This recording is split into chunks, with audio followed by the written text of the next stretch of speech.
Hello, welcome to percentage composition. In this video we're going to learn how to convert formulas into the percentage of each of the elements or components of the elements that make up that compound. When something is made up, for example, we have water, H2O, how much of, if you have a litre of water, how much of that litre is hydrogen, how much of it is oxygen, as an example. But let's work through it and make sure that we understand it. Now, when with percentages, we probably use percentages all the time, but in your head, how do you calculate it? If I asked you what percentage of 5 is 2, you might say, well, that would be 40%.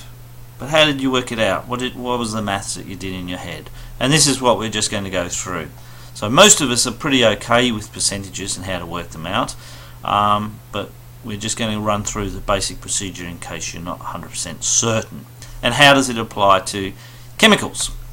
Well, here's two chemicals, potassium chromate, K2CrO4, and here's potassium dichromate. Similar formulas but different, and if we looked at their percentage of how much of this is made up of potassium compared to how much of this is made up of potassium, and we presented it as a pie chart, it is 40% potassium, 27% chromium and 33% oxygen by mass. And if we compare that to potassium dichromate,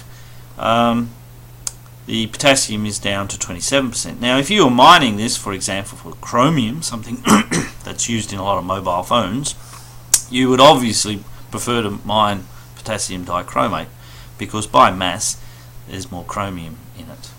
Now, how did we work this out? Well, basically your formula for calculating percentages, what you do in your head and what most people do is, now this is lots of words, but let's just go through it, and a couple of examples will get rid of most confusion, I think. Now, the percentage of X in compound containing X, so that would be, say, percentage of potassium in compound containing potassium. Now, the mass of X in 1 mole of compound, so that's how much mass there is in 1 molar mass, and then the molar divided by the actual molar mass of the compound, and then you multiply by 100 times by 1 because this gives you a fraction, and because percentages are out of 100 you need to multiply it by 100 to give it as a percentage rather than a fraction. So that's the formula we're going to use. Let's do a couple of examples, get rid of confusion. So here we have tin fluoride or stannous fluoride. Tin fluoride has this formula, it's in some toothpastes. What percentage composition by mass for each element in the compound, what we're trying to find. So let's see, first of all, the molar mass of tin fluoride.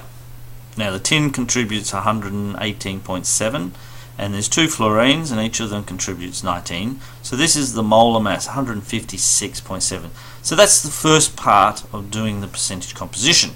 The second part is working out how much each of the elements contributes.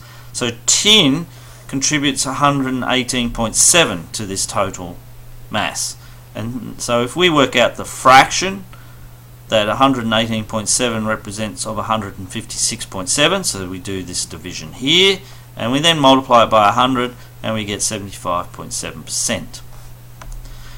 And we then do fluorine, there's 2 fluorines. It's contributing, what's that, 38 of the 156.7, and multiply it by 100, we get 24.3. Now, a simple way to check these ones is if you're working out the percentages of all the compounds in the formula, they should add up to 100.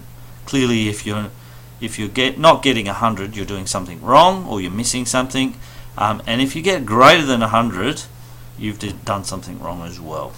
So fairly easy ways to check. Couple of examples for you to do, should get you up to speed with how to work them out. Now in the next one we're actually going to look at the percentage composition for a hydrated compound. See ya!